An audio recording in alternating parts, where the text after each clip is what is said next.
Tudo sobre saúde e bem-estar feminino está no ar. Programa Saúde da Mulher, com o médico ginecologista e obstetra, Dr. Ricieri. Dr. Ricieri, bom dia, tudo jóia, tudo firme, forte? Graças a Deus, Dias. Bom dia pra você, bom dia aos nossos ouvintes, né? Mais uma semana, graças a Deus, uma semana boa por enquanto e tomara que a semana termine assim. Vamos focar nas coisas boas, né? Vai ser 100%, sempre, né? É o que a gente pode fazer pra melhorar, né? Focar nas coisas boas. E mais um encontro aqui pra gente ficar por dentro de novidades, das perguntas que o pessoal que tem acompanhado esse programa tem mandado pra gente, né? Você pode mandar sua pergunta também se você tiver alguma dúvida no quesito da saúde feminina, de algum procedimento seu na questão da área da ginecologia. Fique à vontade para participar aqui, 996594092, né? E a gente já vamos dando início com as perguntas, né, que foram mandadas pra gente aqui, e começamos com a seguinte pergunta, doutor. Lenços umedecidos, eles fazem mal para a região íntima?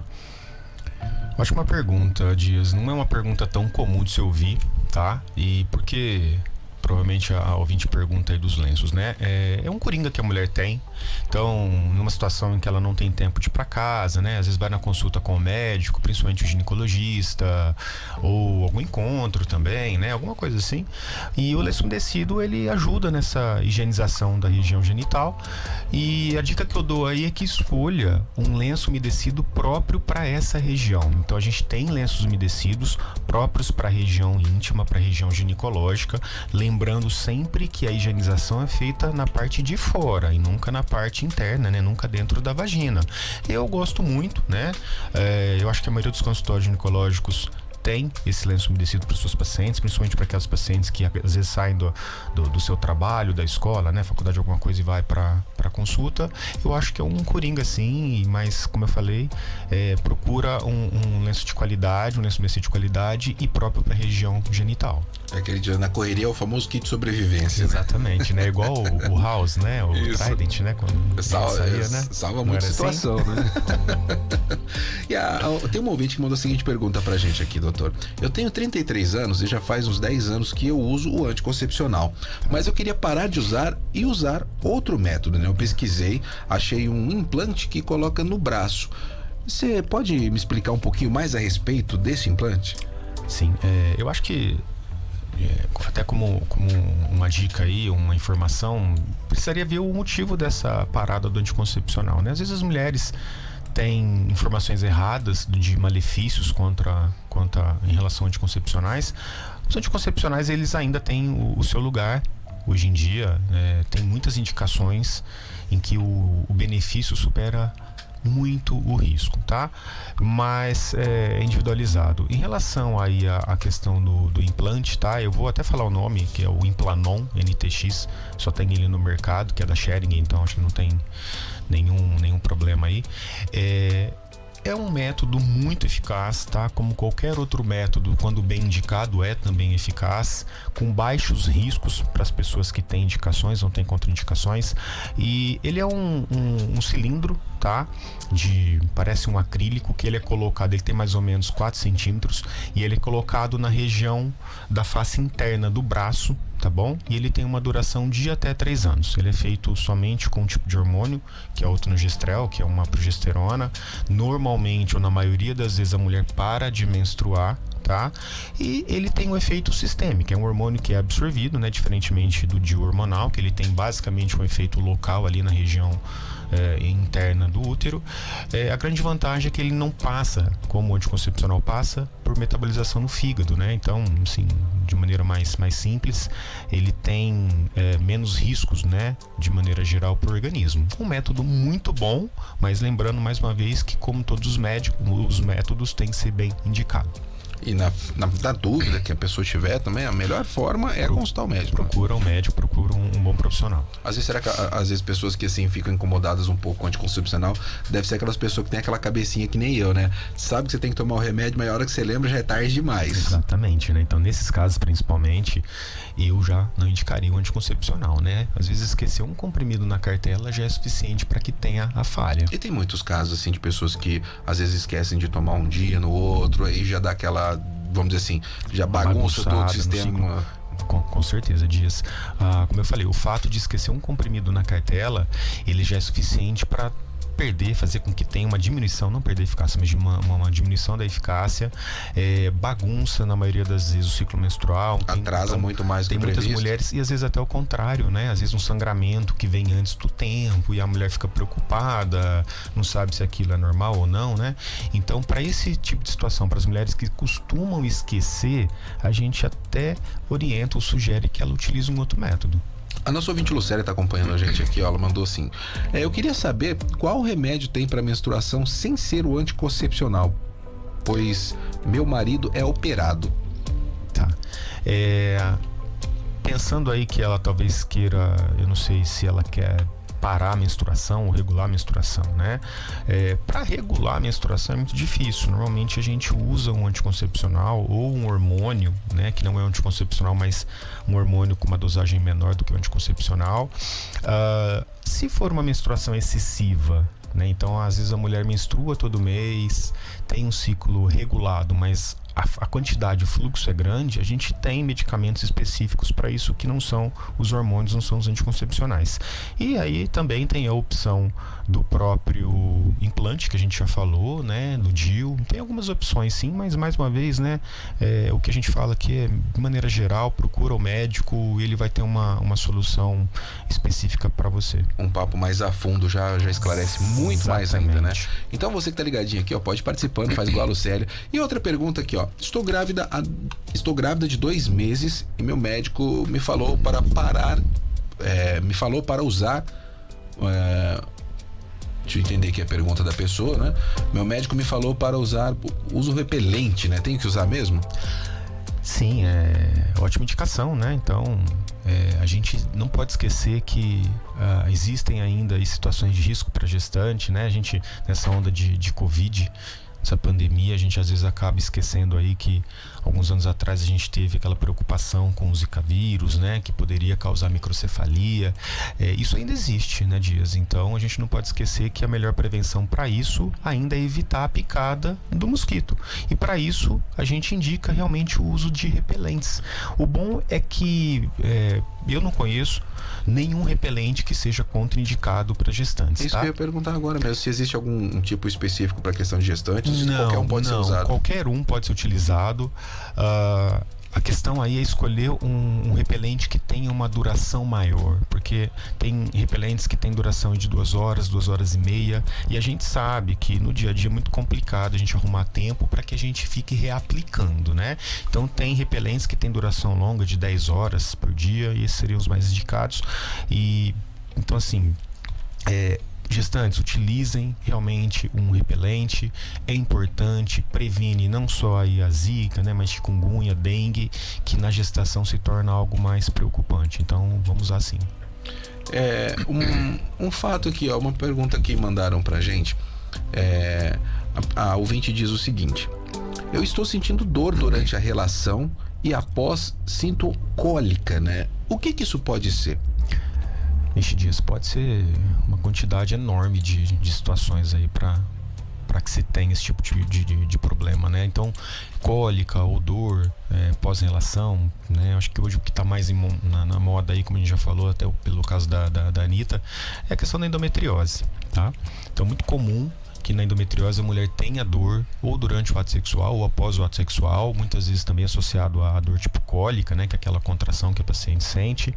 Agora, tem algumas infecções sexualmente transmissíveis que também podem dar isso, alterações no colo do útero, alterações na vagina e às vezes até mesmo problemas não ginecológicos, né? Então é engraçado curioso, porque às vezes uma paciente que é constipada, que tem o intestino mais ressecado, ela pode sim ter dor também de origem intestinal, mesmo depois de uma relação sexual. Então, mais uma vez, procurar um médico é uma situação muito vaga assim para a gente poder determinar exatamente o que é, mas mais uma vez, né, procura um bom profissional aí para tirar essas dúvidas.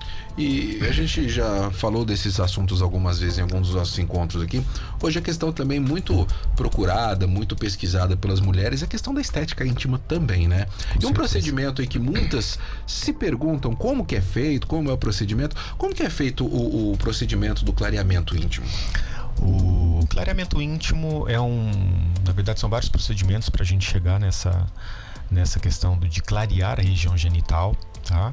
Isso é muito comum hoje em dia, porque as mulheres elas usam bastante roupa apertada, calça jeans, às vezes um biquíni de praia também. Exatamente, então tudo que aumenta a temperatura, que causa fricção nessa região, assim como a depilação, mesmo a depilação a laser, cera, gilete, então existe um escurecimento, tá? E muitas vezes isso incomoda a mulher. A gente pode fazer esse clareamento de várias formas, tá? Pode ser com o uso da radiofrequência ou laser, como a gente já falou algumas vezes, e o que é mais utilizado é um agente químico, que é um peeling, que é um composto aí de alguns ácidos, né, que já são específicos, já tem essa formulação específica para região genital, tá bom?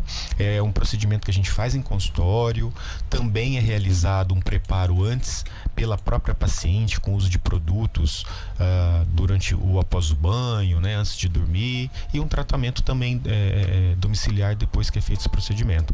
Mas basicamente laser, radiofrequência e os agentes químicos. Atualmente os tratamentos assim de questão da estética íntima são muito mais fáceis de se encontrar por aqui. Muito mais. Eu não gosto de falar que é simples, mas muito menos, que exigem um tempo de recuperação menor. A gente fala que praticamente aí todos têm aí um downtime pequeno, né? Que é aquela recuperação que praticamente não precisa de deixar de fazer as suas atividades. No mesmo dia, normalmente o paciente já tem condição de voltar para aquilo que ela faz. Também, né? Temos os tratamentos cirúrgicos, que aí sim requerem um pouco mais de recuperação, mas de maneira geral esses tratamentos de estética a gente consegue fazer assim no consultório com uma recuperação excelente. E doutor, uma outra pergunta aqui, ó. Tenho 45 anos e tenho minhas mamas muito doloridas. Nada consta nos exames de rotina. O que pode ser essas dores que eu tenho sentido? Que bom, né? Que bom que não tem nada nos exames, né? Menos mal, né? E é uma situação muito comum, que é a tal da mastalgia, que é a dor na mama, certo? Então, a gente fica mais tranquilo porque não tem alterações em exames, só que é muito comum que a paciente tenha o que a gente chama de alterações fibrocísticas na mama, que são alterações relacionadas ao dia a dia. A mama é composta por glândulas, músculo, gordura. A mama ela é muito, como que eu vou falar, ela passa por transformações constantes ao longo do mês, então perde líquido, ganha líquido, algumas pequenas inflamações, cicatrizações. Isso pode causar dor para algumas pacientes, para algumas não, eu acho que até para grande parte das pacientes, tá?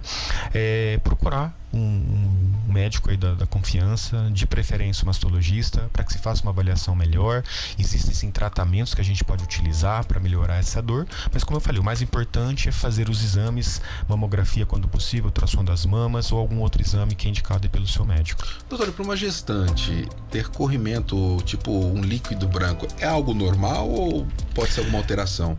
Em gestante a gente fica um pouco mais ligado, né? Porque não tem só a questão da mãe, da mulher, mas a questão de um bebê, de uma gestação que pode ser interrompida até precocemente por conta de uma possível infecção ginecológica, né? E sim, o corrimento, na maioria das vezes, ele é normal, certo? Agora, um corrimento branco, com coceira, ardência na região da vagina ou da vulva, né, que é a parte externa, pode ser uma candidíase, sim, aí tem que tratar, porque a candidíase ela pode aumentar risco de parto prematuro, romper bolsa, assim como um corrimento mais amarelado, com odor mais forte, muitas vezes a gente até compara com odor de peixe podre, também pode ser uma infecção por bactéria ou algum parasita aí, e aí tem que tratar nessas situações, sim. Então, né, hoje eu nem uso essa palavra ainda, mas de maneira geral é normal, mas é bom procurar um médico aí para fazer uma avaliação e, se realmente for constatada uma infecção, tratar para diminuir esses riscos. Doutor, uma pergunta aqui que chegou pelo WhatsApp Clube também, né? A ouvinte pediu para não se identificar, mas assim, ela falou assim, ó, o que eu posso fazer? As minhas mamas estão ficando muito flácidas, né? Já estou viúva há 6 anos e também não tenho dinheiro para fazer procedimento cirúrgico. Tenho cerca de 59 anos, né? Tem algum outro procedimento que eu posso fazer para resolver isso? Olha, infelizmente é difícil. Na verdade é essa, porque a mulher ela perde com o passar do tempo glândulas, tá? E essas glândulas vão sendo substituídas por gordura, e a gordura ela tem realmente essa capacidade, né, de levar a mama para baixo, que a gente chama de pitose mamária, né, popularmente conhecida aí como mamas caídas, tá? Isso tem uma questão genética importante.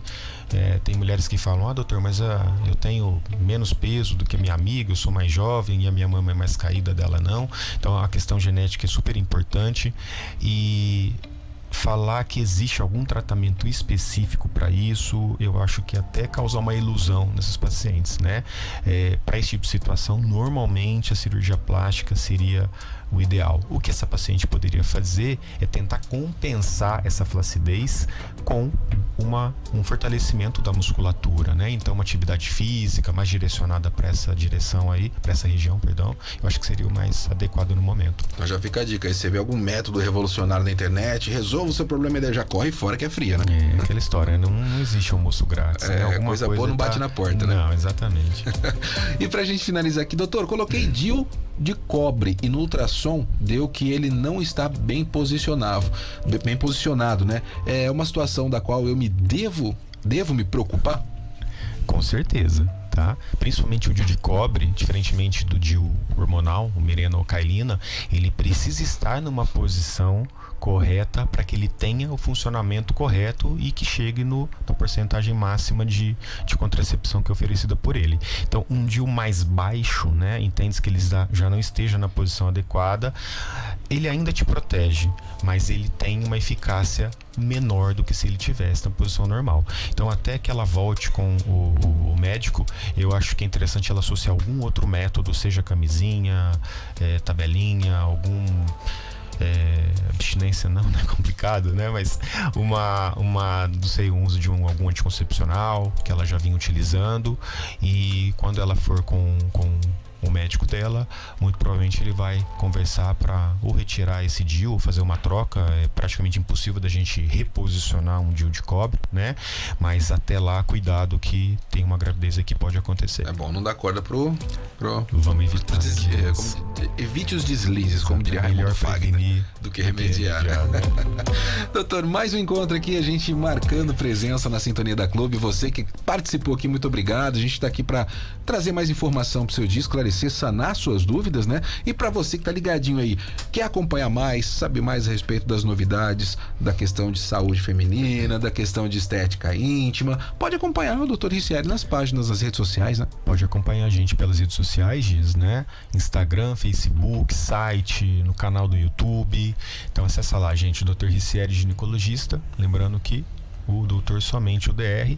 Lá a gente tem uma interação maior e vocês conseguem esclarecer mais dúvidas. Lá você vai ter os contatos diretos, tem as redes sociais, pode mandar o direct e-mail lá, direct box. Então você não vai ficar na dúvida. Na dúvida, procura um bom profissional. Muito obrigado, doutor, por mais um encontro. A gente aguarda ansiosamente aí pro próximo, na semana que vem, com muito mais novidades. E você que tem sua pergunta, sua dúvida, manda aqui pra gente que a gente encaminha pro doutor responder na próxima edição, tá bom? E um bom dia e aquele bom restinho de semana com final de semana 100%. Bom dia então mais uma vez para os nossos ouvintes, bom dia para você. Mais uma vez agradecer o espaço aqui pra gente falar de um tema que eu gosto muito, né? Um tema importante que é a saúde feminina. E de volta estaremos na próxima semana, na próxima quarta-feira, a partir das 11 horas, com mais um encontro inédito do quadro Saúde da Mulher. Saúde da Mulher, com o Dr. Ricieri, médico ginecologista e obstetra. De volta na próxima quarta-feira, a partir das 11 da manhã, na Clube 92 FM.